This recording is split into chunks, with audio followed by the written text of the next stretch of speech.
एक बात आपने कही जिसका मैं जवाब देना चाहता हूं। आप बैठ सकते हैं।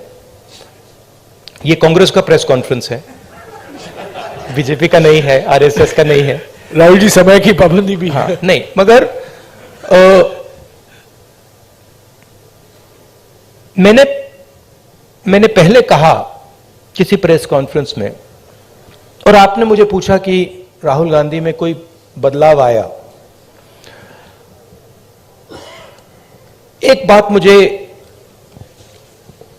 बहुत गहराई से समझ आ गई है कि ये जो लड़ाई है, ये एक्चुअली राजनीतिक लड़ाई नहीं है।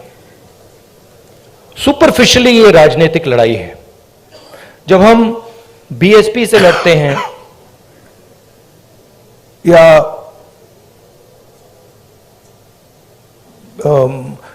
टीआरएस से हमारा चुनाव होता है तो वो राजनीतिक लड़ाई होती है। मगर अब देश में एक चेंज आ गया है।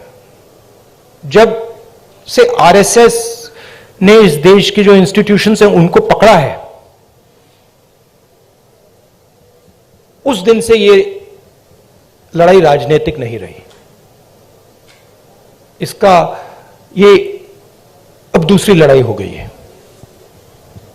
उसको आप विचारधारा की लड़ाई कह दीजिए, उसको आप धर्म की लड़ाई कह दीजिए, उसको आप कोई भी फ्रेमवर्क दे सकते हैं, मगर वो राजनीतिक लड़ाई नहीं है।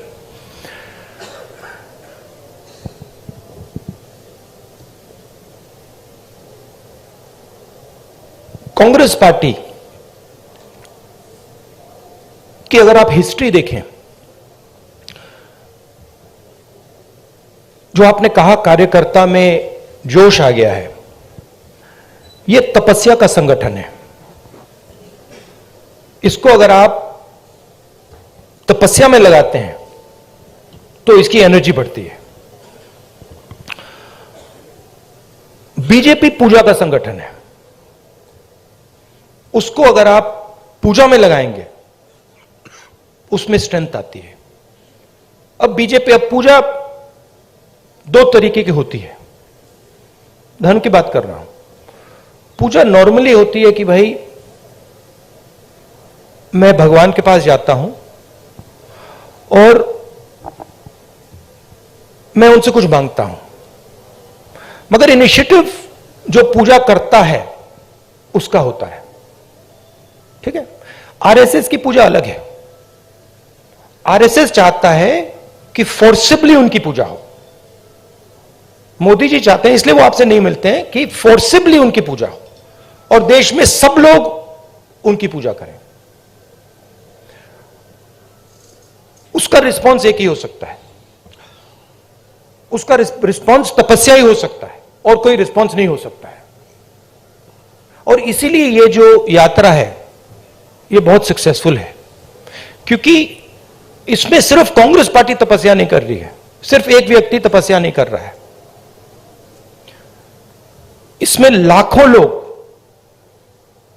तपस्या कर रहे हैं। और इस यात्रा का मैसेज यही है कि जो मैंने अभी आपको बोला, जो आपने रोड मैप की बात पूछी, कि इस देश में तपस्या की रिस्पेक्ट होनी चाहिए, स्किल्स की रिस्पेक्ट होनी चाहिए, काम की रिस्पेक्ट होनी चाहिए।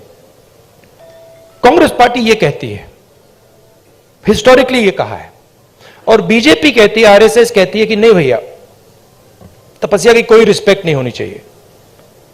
जो हमारी पूजा करेगा उसकी रिस्पेक्ट होगी। अब आप इस फ्रेमवर्क से नोटबंदी को देखिए। क्या नोटबंदी ने हिंदुस्तान के गरीब की तपस्या की रिस्पेक्ट की? बिल्कुल नहीं। वो तपस्या पर आक्रमण था। उसका मैसेज था किसान से, छोटे मजदूर से, छोटे व्यापारी से, भैया तू जितनी तपस्या करनी है तू कर ले, कुछ फर्क नहीं पड़ेगा, जला देंगे। और बीजेपी, आरएसएस इस देश को फोर्स्ड पूजा की ओर ले जा रही है। धन का प्रयोग करके, इंस्टीट्यूशंस को कैप्चर करके, लोगों को डरा के, आप लोगों को डरा के, वो आपसे कह रहे हैं भैया तपस्या मत करो। आपसे कह रहे हैं आपकी जो तपस्या है, जो सच्चाई मतलब आपको अपने टेलीविजन स्क्रीन पे डालनी है, वो मत करो, मार देंगे, हमारी पूजा करो। इसलिए प्रधानमंत्री जी आपके सामने नहीं आ सकते, क्योंकि उसमें आपकी तपस्या की झलक दिख जाएगी, कहीं ना कहीं से कोई सवाल पूछ जाएगा। तो ये लड़ाई है पूजा और तपस्या के बीच में। हमारा संगठन तपस्या का है, और अगर हमारे संगठन में कमी है तो तपस्या की कमी थी, और उस यात्रा ने इसको क्लियर कर दिया है कि यह तपस्या का संगठन है, वो पूजा का संगठन है। उनका वो काम है, हमारा ये काम है।